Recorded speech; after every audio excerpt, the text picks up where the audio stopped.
નમસ્કાર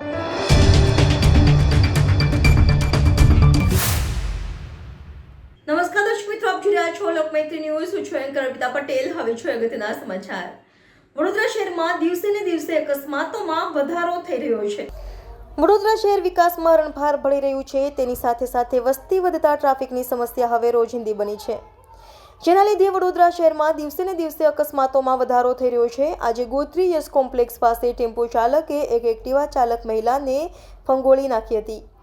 આ એક્ટિવા ચાલક મહિલાને ઈજા થતાં 108 મારફતે હોસ્પિટલ ખસેડાઈ હતી. રોડ પર અકસ્માત સર્જાતા ગોત્રી યશ કોમ્પ્લેક્સ પાસે ફરજ બજાવતા ટ્રાફિક પોલીસ સ્થળ પર દોડી જઈ મહિલાને હોસ્પિટલ ખસેડી હતી. અત્રે ઉલ્લેખનીય છે કે ભારદારી વાહનો શહેરમાં માથેલા સાંઢની જેમ ફરતા દિવસે અને દિવસે અકસ્માતો જીવલેણ સાબિત થઈ રહ્યા છે, જેમાં નિર્દોષ લોકોને પોતાનો જીવ ગુમાવવાનો વારો આવ્યો છે.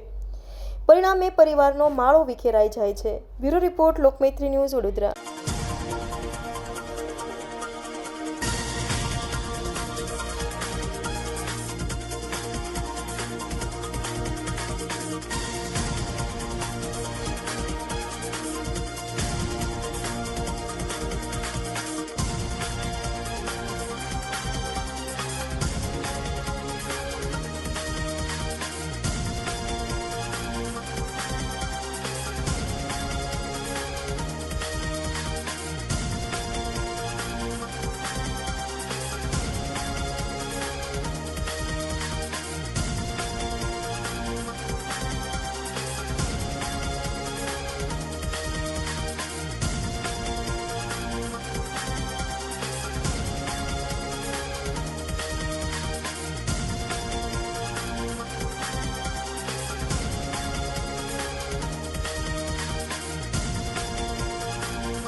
લોકમૈત્રી ન્યૂઝ સાથે જોડાયેલા રહેવા અમારા યુટ્યુબ ચેનલને સબસ્ક્રાઇબ કરી ફેસબુક અને ઇન્સ્ટાગ્રામ પેજને લાઇક અને શેર કરો.